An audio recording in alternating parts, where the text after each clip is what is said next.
재미있는 고전 이야기. 친구 목탁의 비밀.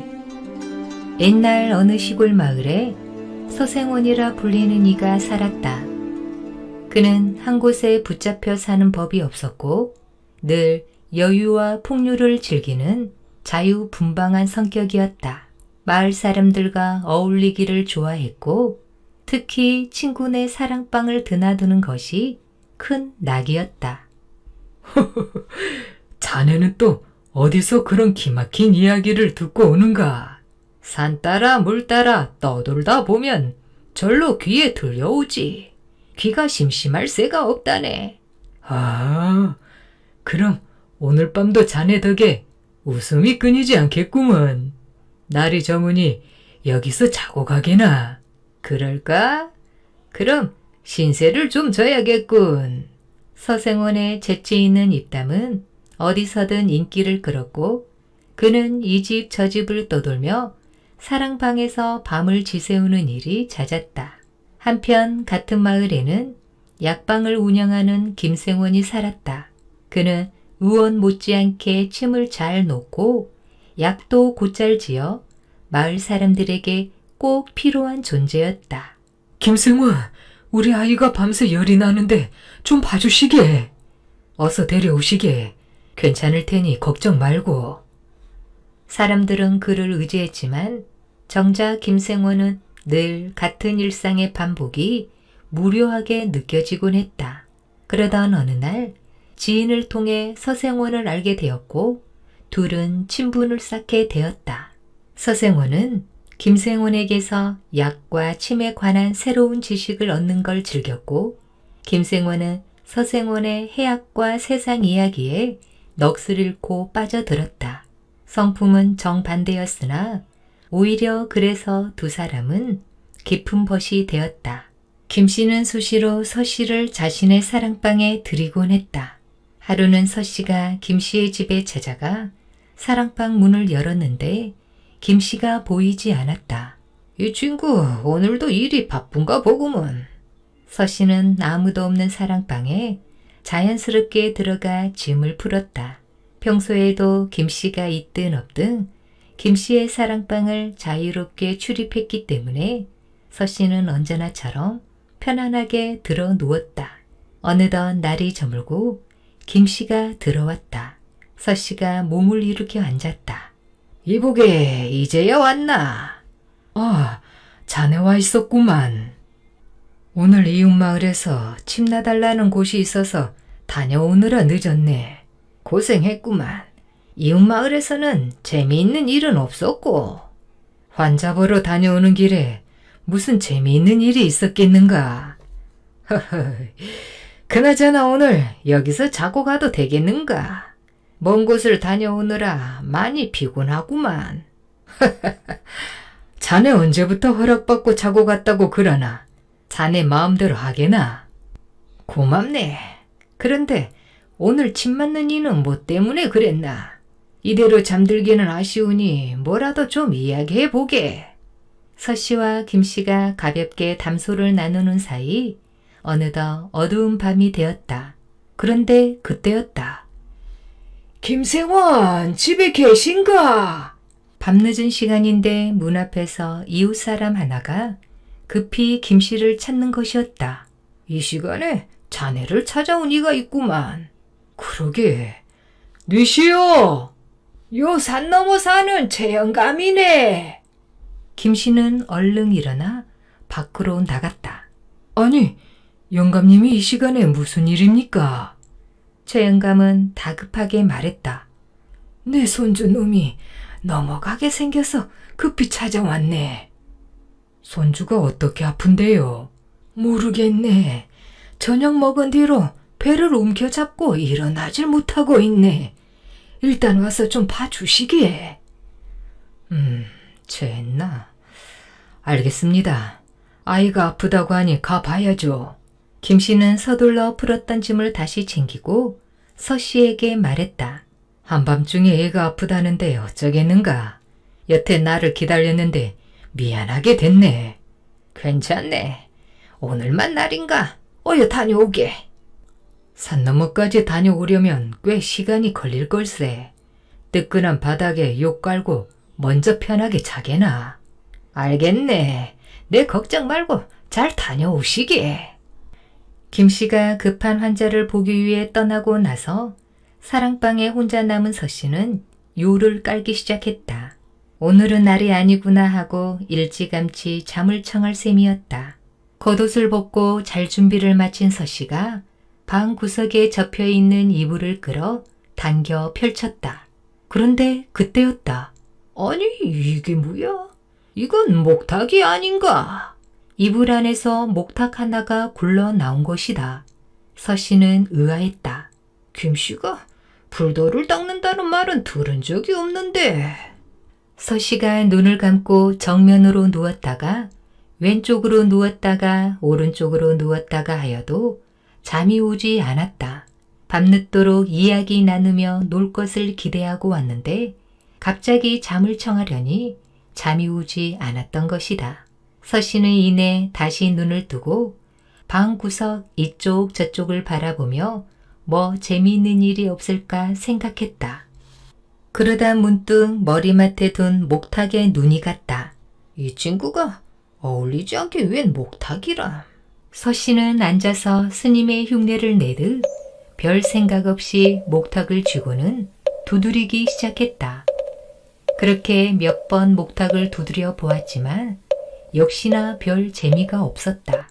서씨는 목탁을 다시 머리 위로 휙 던지고는 잠을 청하려 했다. 그런데 그때였다. 어디선가 방문 열리는 소리와 함께 옷자락 소리가 나는 것이었다. 가만 들어보니 안채에서 나는 소리 같았다. 이어서 들린 소리는 신발 소리였다. 이 시간에 어디를 가는 거지? 그런데 발소리는 점점 가까워지는 듯 했다. 그러더니 사랑방 바로 앞까지 발소리가 닿은 것이었다. 서씨는 영문을 몰라 문 쪽을 바라보았다. 까만 어둠 속 환한 달빛이 문 앞 사람을 비추었다. 문에 비치는 그림자는 김씨의 아내 같았다. 서씨가 다시 문에서 등을 돌려 누운 그 순간 김씨의 아내가 사랑방 문을 열고 들어왔다. 순간 서씨는 깜짝 놀랐다. 아이고, 이거 큰일이네. 내가 들어온 걸 모르고 남편인 줄 알고 온 게로군. 서씨 생각에 김씨의 아내는 사랑방에서 자고 있는 것이 김씨라고 생각하는 것 같았다. 그렇다고 아는 척할 필요 있나 서로 민망하게. 조용히 있으면 둘러보고 나가겠지. 서씨는 쥐죽은 듯 조용히 눈을 감고 누워 있었다. 그런데 그때였다. 서씨의 등 뒤로 김씨의 아내가 옷을 벗는 듯한 소리가 들리는 것이었다. 아이고, 이걸 어쩌나. 서씨는 자신의 귀를 의심했다. 설마 아니겠지. 김씨의 아내는 옷을 훌훌 벗더니 이내 서씨 옆 이불 속으로 들어왔다. 그러고는 당신 오늘따라 목탁을 왜 그리 많이 치셨어요? 순간 서생원의 등골이 서늘해졌다. 김생원의 아내가 남편이라 착각하고 다가온 것이었다. 이거 뭐니나. 김생원의 아내는 깜짝 놀라 비명을 지르며 옷을 챙겨들고 허둥지둥 방을 뛰쳐나갔다.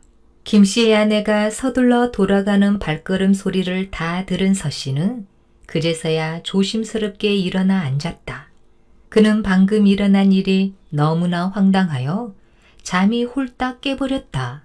서생원은 뜬 눈으로 밤을 꼴딱 새며 방에 앉아 있었다. 그러는 사이 드디어 김씨가 돌아왔다. 아니, 자네 먼저 자라고 했더니 이 늦은 시간까지 아직도 안 자고 있었나? 자네가 오지 않으니 걱정이 되어 잠이 안 왔네. 걱정해주는 건 친구밖에 없구만. 서씨는 무슨 말을 어떻게 해야 할지 몰라 담배만 피워댔다. 자네 오늘따라 말수도 좋고 이 시각에 웬 담배만 피워대는가? 무슨 근심이라도 있는 건가? 서씨는 계속 머뭇머뭇했다. 친구의 아내가 자신의 앞에서 옷을 벗어 던지고 옆에 와 누웠다는 민망한 말을 어떻게 꺼내야 할지 몰랐다. 한참을 잠자코 있던 서씨가 드디어 입을 열었다. 자네, 불도를 믿나? 김씨는 어리둥절했다. 뭐? 불도?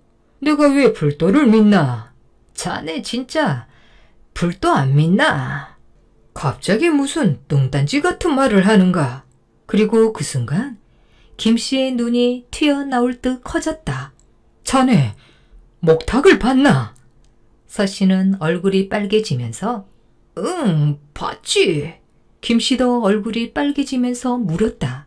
그래, 그 목탁을 쳤나? 서씨는 당황하며 아무 말도 하지 못했다. 목탁을 쳤구만. 불도도 안 믿는 양반이 이불 속에 목탁은 왜 둬? 아니, 야심한 밤에 목탁을 왜 쳐? 잠이 안 와서 그냥 쳐봤지. 그냥 왜 쳐봐 그걸? 그러게 불도도 안 믿으면서 목탁을 왜 두었냐고? 에휴, 사실 그 목탁은 부부 사이에만 통하는 약속 같은 거네. 민망하구만. 김씨는 민망하고 화도 났지만 더 이상 서씨를 탓할 수 없었다. 이불 속에 부주의하게 목탁을 둔 것이 애초에 잘못이요 서씨가 목탁을 치는 것이 무슨 의미인지 알고 친 것도 아니었기 때문이다. 됐네. 내 잘못도 있으니 어서 잠이나 자게. 결국 두 사람은 등을 맞대고 밤을 꼬박 새워야 했다. 서씨는 닭이 울기도 전에 조용히 옷을 챙겨 입고 조용히 나갔다. 김씨도 서씨가 나가는 걸 알았지만 잠자는 척 모른 척 했다. 마당을 빠져나가던 서씨는 아침 준비를 하러 나온 김생원의 아내와 눈이 마주쳤다. 아이고 머니나. 김씨의 아내는 기겁을 하고 다시 방으로 들어가 버렸다. 그 후로 본의 아니게 하마터면 친구의 아내와 동침할 뻔한 서씨는 이후 김씨와 어딘지 모르게 서먹해졌다. 서씨는 어쩌다 김씨와 밖에서 만나 이야기를 나누기는 했어도 김씨의 집을 찾을 수는 없었다. 차마 김씨의 아내를 볼 낯이 없었기 때문이었다. 하지만 시간이 흐르자 그 일도 서씨에게 재미있는 이야기거리가 되어 이 마을 저 마을 돌아다니며 친구 목탁의 비밀을 주제로 재미있는 이야기를 풀어놓았다. 자네들 혹시 목탁이 단순히 절에서만 쓰는 게 아니라는 걸 알고 있는가? 응? 목탁이 또 어디에 쓰이는데? 글쎄, 체면을 차리는 어떤 선비의 목탁은 말이야. 참으로 묘한 비밀을 품고 있더라니까. 사람들이 귀를 쫑긋 세우자 서생원은 일부러 자세한 내막은 감추고 빙빙 돌려가며 얘기를 풀어냈다. 사람들은 배를 잡고 웃었고 친구 목탁의 비밀 이야기는 오랫동안 구전되어 내려왔다고 한다.